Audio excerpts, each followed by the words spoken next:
ওম নমো ভগবতে বাসুদেবায়। ওম নমো ভগবতে বাসুদেবায়। ওম নমো ভগবতে বাসুদেবায়। ওম তৎসৎ। শ্রীমদ্ভাগবত পুরাণ তৃতীয় স্কন্ধ তৃতীয় অধ্যায়। বৃন্দাবনের বাইরে ভগবানের লীলাবিলাস। শ্লোক 1 অনুবাদ। শ্রী উদ্ধব বললেন, তারপর শ্রীকৃষ্ণ বলদেব সহ মথুরাপুরীতে গিয়ে তাদের পিতামাতার আনন্দবিধানের জন্য জনসাধারণের নেতা কংসকে তার সিংহাসন থেকে টেনে এনে মহাবলে তাকে ভূমিতে ফেলে হত্যা করেছিলেন।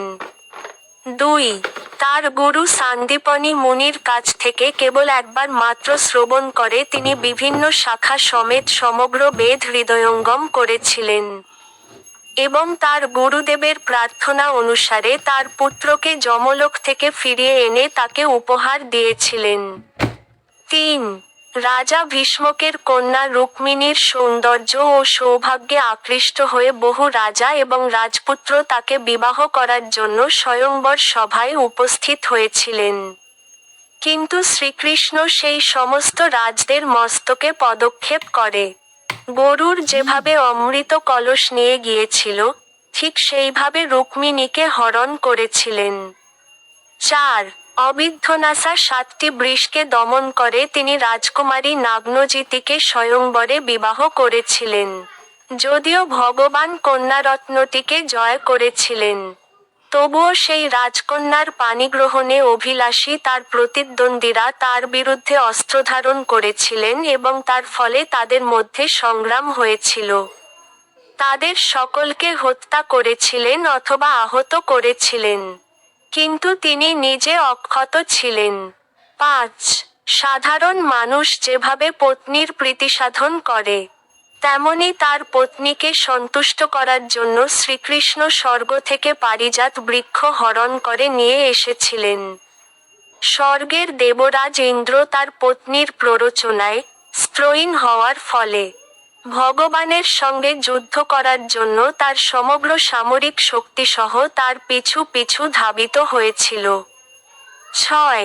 ধরিত্রীর পুত্র নরকাসুর সমগ্র গগনমণ্ডল তার শরীরের দ্বারা গ্রাস করতে চেয়েছিল, এবং সেই জন্য যুদ্ধে ভগবান তাকে হত্যা করেন।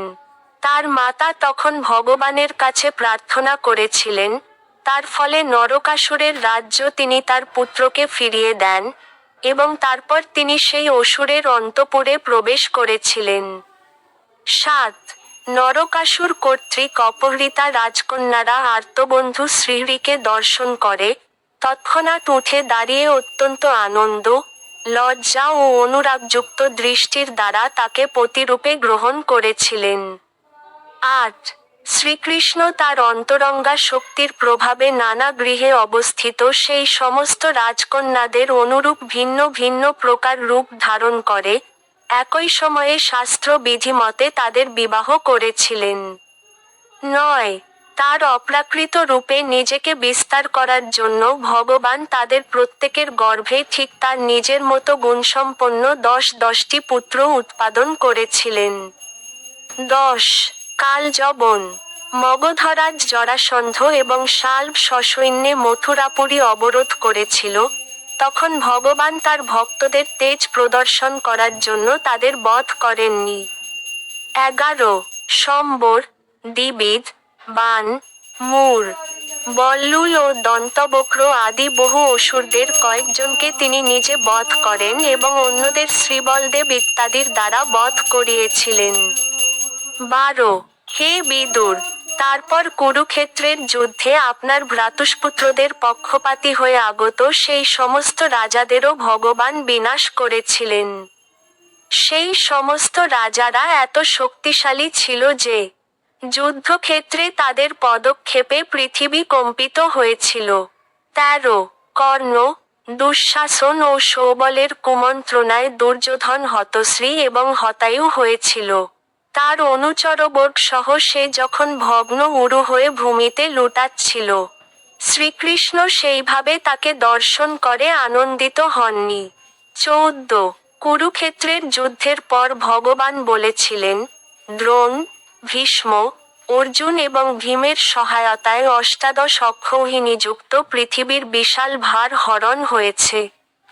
কিন্তু তা সত্ত্বেও আমার থেকে উৎপন্ন যদু বংশের মহাভার এখনো বর্তমান, যা পৃথিবীর পক্ষে অত্যন্ত দুর্বিষহ হতে পারে।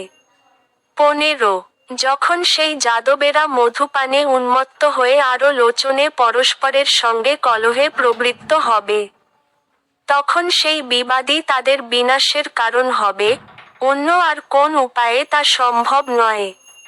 আমার অন্তর্ধানের পর তা ঘটবে। 16 ভগবান শ্রীকৃষ্ণ এইভাবে মনে মনে চিন্তা করে, ধর্মপুত্র যুধিষ্ঠিরকে তার রাজ্যে স্থাপন করে এবং সাধুদের বা প্রদর্শন করে সুহৃদদের আনন্দবিধান করেছিলেন।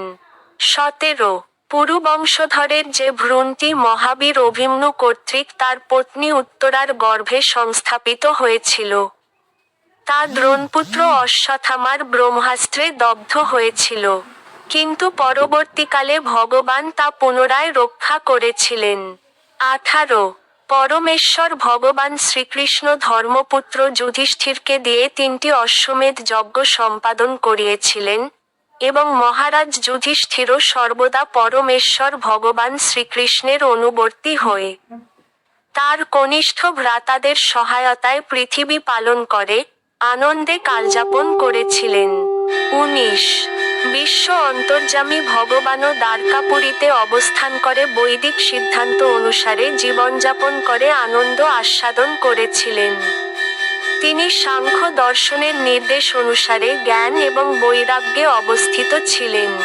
20 ভগবান শ্রীকৃষ্ণ তার স্নিগ্ধ সহা অবলোকন, অসত্য ধূকা, নির্দোষ চরিত্রসহ লক্ষ্মীদেবীর নিবাসস্থলস্বরূপ তার অপ্রাকৃত শ্রীলিঙ্গাতে সেখানে বিরাজমান ছিলেন।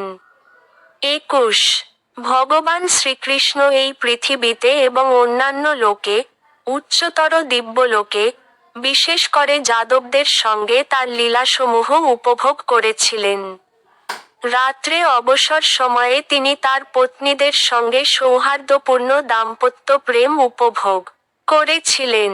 22 এইভাবে ভগবান বহু বছর গৃহস্থ জীবনে প্রবৃত্ত ছিলেন, তারপর প্রপঞ্চে প্রকটিত গৃহস্থসুলভ ক্ষণভঙ্গুর কামভোগের জীবন থেকে অবসর গ্রহণ করার বাসনা তার পূর্ণরূপে প্রকাশিত হয়েছিল। 23 প্রত্যেক জীব দৈব কর্তৃক নিয়ন্ত্রিত, এবং তার ফলে তার ইন্দ্রিয় মুখলম্বর সেই দৈবের অধীন। তাই ভক্তিযোগে ভগবানের সেবা করার মাধ্যমে যারা ভগবানের ভক্ত হতে পেরেছেন, তারা ছাড়া অন্য কারো পক্ষে ভগবান শ্রীকৃষ্ণের অপ্রাকৃত ইন্দ্রিয়ের কার্যকলাপে শ্রদ্ধা বা প্রীতি স্থাপন করা সম্ভব নয়। 24 একসময় যদু ও ভোজবংশীয় রাজকুমারেরা খেলা করতে করতে মুনিদের ক্রোধ উৎপাদন করেছিলেন, এবং তার ফলে, ভগবানের ইচ্ছা অনুসারে, সেই মুনিগণ তাদের অভিশাপ দিয়েছিলেন। 25 তার কয়েক মাস পর, শ্রীকৃষ্ণ কর্তৃক বিমোহিত হয়ে, দেবতাদের অবতার বৃষ্ণি, ভোজ এবং অন্ধক বংশীয়রা মহা আনন্দে তাদের রথে চড়ে প্রভাস তীর্থে গিয়েছিলেন। কিন্তু যারা ছিলেন ভগবানের নিত্য ভক্ত, তারা দ্বারকাতেই ছিলেন। 26 সেখানে গিয়ে তারা সকলে স্নান করেছিলেন, এবং সেই তীর্থের জল দিয়ে পূর্বপুরুষ, দেবতা ও ঋষিদের সন্তুষ্টিবিধানের জন্য তর্পণ করেছিলেন। তারপর তারা রাজকীয়ভাবে ব্রাহ্মণদের বহু গাভীদান করেছিলেন। 27 ব্রাহ্মণদের কেবল সুপুষ্ট গাভী দান করা হয়নি, তাদের স্বর্ণ মুদ্রা, রজত, সজ্জা, বস্ত্র, মৃগচর্ম, কম্বল, রথ, হাতি, ঘোড়া, কন্যা এবং জীবিকা নির্বাহের জন্য পর্যাপ্ত ভূমিও দান করা হয়েছিল। 28 তারপর তারা সেই সমস্ত ব্রাহ্মণদের ভগবানকে নিবেদিত অত্যন্ত সুস্বাদু খাদ্যদ্রব্য নিবেদন করে, মস্তক দ্বারা ভূমি স্পর্শ করে তাদের প্রণাম করেছিলেন। সেই সমস্ত যাদবেরা গাভী এবং ব্রাহ্মণদের রক্ষা করার মাধ্যমে পরিপূর্ণ আদর্শ জীবন যাপন করেছিলেন। ইতি শ্রীমদ্ভাগবতের 3য় স্কন্ধের বৃন্দাবনের বাইরে ভগবানের লীলাবিলাস নামক 3য় অধ্যায় সমাপ্ত। সম্পাদনায় ঋষিকেশ নাথ।